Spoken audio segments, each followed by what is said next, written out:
श्री शिव पुराण रुद्र संहिता पंचम खंड 43वां अध्याय। हिरण्यकशिपु की तपस्या और नृसिंह द्वारा उसका वध। सनत कुमार जी बोले, हे व्यास जी, वाराह रूपधारी श्री हरि विष्णु द्वारा अपने भाई हिरण्याक्ष का संहार किए जाने से हिरण्यकशिपु बहुत दुखी और क्रोधित तो था ही, अंत उसने अपनी असुर सेना को देवताओं का संहार करने की आज्ञा दी तथा अपनी विष्णु भक्त प्रजा को भी दंड देने के लिए कहा। तब आज्ञा पाकर स्वामी भक्त असुरों ने देवलोक का विनाश कर दिया। उसके आतंक से देवता स्वर्ग छोड़कर भाग खड़े हुए। हिरण्यकशिपु के राज्य में उसकी प्रजा को बहुत डराया जाता था। सभी ने भक्ति का मार्ग छोड़ दिया था। विष्णु भक्तों की खैर नहीं थी। एक दिन हिरण्यकशिपु अपने मृत भाई हिरण्याक्ष को जलांजलि देकर उसकी स्त्री और बच्चों से मिला और उन्हें सांत्वना दी। दैत्यराज हिरण्यकशिपु के मन में विचार आया कि यदि मैं अजर अमर अजेय हो जाऊं और मेरा कोई प्रतिद्वंद्वी न रहे तो कोई भी मुझे हरा नहीं सकेगा और तभी सभी मुझे झुककर प्रणाम करेंगे। यह सोचते ही हिरण्यकशिपु मंदराचल पर्वत पर जाकर घोर तपस्या करने लगा। तपस्या हेतु वह एक पैर के अंगूठे पर खड़ा था। सिर के ऊपर दोनों हाथ जोड़े आसमान की ओर देखते हुए वह घोर तपस्या कर रहा था। इधर जब हिरण्यकशिपु तपस्या में लीन था तो देवताओं ने असुरों से अपना राज्य छीन लिया। वे आनंद पूर्वक अपना राज्य करने लगे। हिरण्यकशिपु की तपस्या का तेज दिन प्रतिदिन बढ़ता ही जा रहा था। उसके तप की अग्नि से देवता तप्त हो उठे और भयभीत होकर ब्रह्मा जी के पास गए। तब सब देवताओं ने हाथ जोड़कर ब्रह्मा जी को प्रणाम किया। तत्पश्चात उन्होंने बताया कि हे प्रभु, दैत्यराज हिरण्यकशिपु की तपस्या के तेज से सब लोग भयभीत हो रहे हैं। आप कृपा करके हमें भयमुक्त कीजिए। सब देवताओं की प्रार्थना सुनकर ब्रह्मा जी हिरण्यकशिपु को वर देने के लिए उस स्थान पर गए जहाँ वह तपस्या कर रहा था। वहाँ जाकर उन्होंने हिरण्यकशिपु से कहा, वत्स, मैं तुम्हारी तपस्या से बहुत प्रसन्न हूँ। तुम जो चाहो मांग सकते हो। मैं तुम्हारी मनोकामना अवश्य पूरी करूँगा।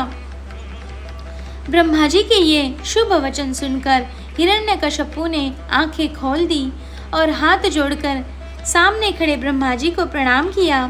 तत्पश्चात वह बोला, हे प्रजापति, हे पितामह, मैं चाहता हूँ कि मुझे कभी भी मृत्यु का भय न हो। मैं किसी अस्त्र शस्त्र, पाश, वज्र, सूखे पेड़, पर्वत, जल, अग्नि से न मरूं। देवता, दैत्य, मुनि, सिद्धवर अथवा सृष्टि की कोई भी रचना मेरा वध न कर सके। दिन रात, स्वर्ग नरक, पृथ्वी पाताल, अंदर बाहर, कहीं भी किसी भी समय मेरी मृत्यु न हो सके। ब्रह्मा जी ने प्रसन्न होते हुए तथास्तु कह दिया। तुम्हें तुम्हारे अभिष्ट फलों की अवश्य प्राप्ति होगी। जो वरदान तुमने मांगा है वह अवश्य फलीभूत होगा। तुमने 96,000 वर्षों तक तपस्या करके मुझे प्रसन्न किया है। अब तुम सुखपूर्वक राज्य करो। अपना इच्छित वरदान प्राप्त करके दैत्यराज हिरण्यकशिपु बहुत प्रसन्न हुआ और हाथ जोड़कर ब्रह्मा जी की स्तुति करने लगा। तत्पश्चात ब्रह्मा जी अंतर्धान हो गए। हिरण्यकशिपु अपने घर वापस चला गया।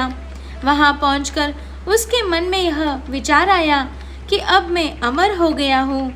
अब कोई भी मुझे नहीं मार सकता। इसीलिए अब मुझे अपने राज्य का विस्तार करना चाहिए। यह विचार मन में आते ही उसने तीनों लोकों पर अपना अधिकार स्थापित करने का निर्णय किया। उसने देवताओं से भयंकर संग्राम किया और उन्हें हराकर उनके राज्य पर अधिकार कर लिया। देवता अपने प्राणों की रक्षा हेतु वहां से भाग खड़े हुए और भगवान श्री हरि विष्णु के पास गए। भगवान श्री हरि के पास पहुंचकर देवताओं ने उन्हें अपनी व्यथा सुनाई और उनसे अपनी पीड़ा और कष्टों को दूर करने की प्रार्थना की। तब विष्णु जी ने उन्हें आश्वासन दिया कि वे स्वयं हिरण्यकश्यपु का वध करके उन्हें उसके अत्याचारों से मुक्ति दिलाएंगे। भगवान विष्णु के आश्वासन पर देवता उन्हें धन्यवाद देकर वैकुंठ लोक से वापस आ गए। वे अपनी रक्षा के लिए अलग अलग जगहों पर निवास करने लगे। उधर श्री हरि विष्णु ने देवताओं को उनके कष्टों से मुक्ति दिलाने हेतु दैत्यराज हिरण्यकश्यपु का संहार करने का निश्चय किया, परंतु ब्रह्मा जी द्वारा दिए गए वरदान को भी उन्हें पूरा करना था।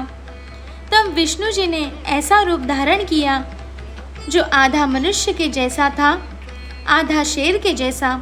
ऐसा अत्यंत भयानक रूप धारण कर विष्णु जी अग्नि के समान प्रलयंकारी नजर आ रहे थे। नृसिंह के रूप में श्री हरि ने दैत्यराज हिरण्यकश्यपु की नगरी में प्रवेश किया। उस समय सूर्यास्त का समय हो रहा था। उनका यह अनोखा भयानक रूप देखकर दैत्य सेना के वीर उन पर टूट पड़े और उनसे युद्ध करने लगे। तब पल भर में ही उन्होंने सब दैत्यों को मार गिराया और राजमहल की ओर चल दिए। तभी विष्णु के परम भक्त और दैत्यराज हिरण्यकश्यपु के पुत्र प्रहलाद की दृष्टि नृसिंह भगवान पर पड़ी। प्रहलाद बोला, हे पिताजी, ये अद्भुत रूप धारण किए नृसिंह अवतार मुझे तो भगवान जान पड़ते हैं। इनकी वीरता की प्रशंसा करना तो असंभव है। अंततः आपको इनकी शरण में चले जाना चाहिए। अपने पुत्र की इन बातों को सुनकर दैत्यराज हिरण्यकश्यपु को बहुत क्रोध आ गया। वह बोला, पुत्र, तुम बिना कारण ही भयभीत हो रहे हो। तुम दैत्यों के अधिपति के पुत्र हो। तुम्हें इस प्रकार कायरता भरी बातें कदापि नहीं करनी चाहिए।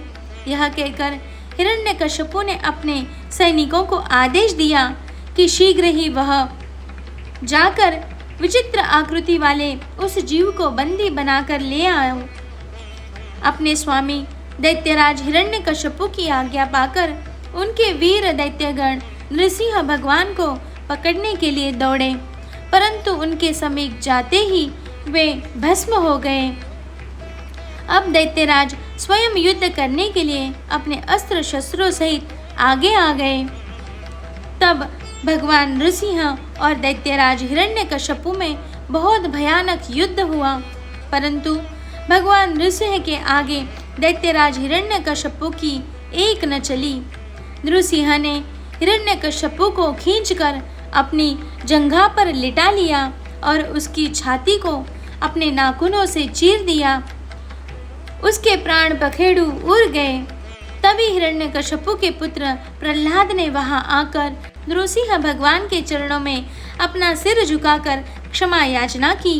भगवान विष्णु ने प्रहलाद को आशीर्वाद देकर हिरण्यकश्यपु का राज्य सौंप दिया। जैसे ही देवताओं को हिरण्यकश्यपु के मारे जाने की सूचना मिली, वे बहुत प्रसन्न होकर नृत्य और श्री हरि विष्णु की स्तुति करने लगे। आकाश में मंगल ध्वनि गूंजने लगी और फूलों की वर्षा होने लगी। इस प्रकार हिरण्यकश्यपु का वध करने के पश्चात प्रहलाद को राज्य सौंपकर भगवान नृसिंह वहां से अंतर्धान हो गए। तत्पश्चात सभी प्रसन्नतापूर्वक अपने अपने लोकों को चले गए।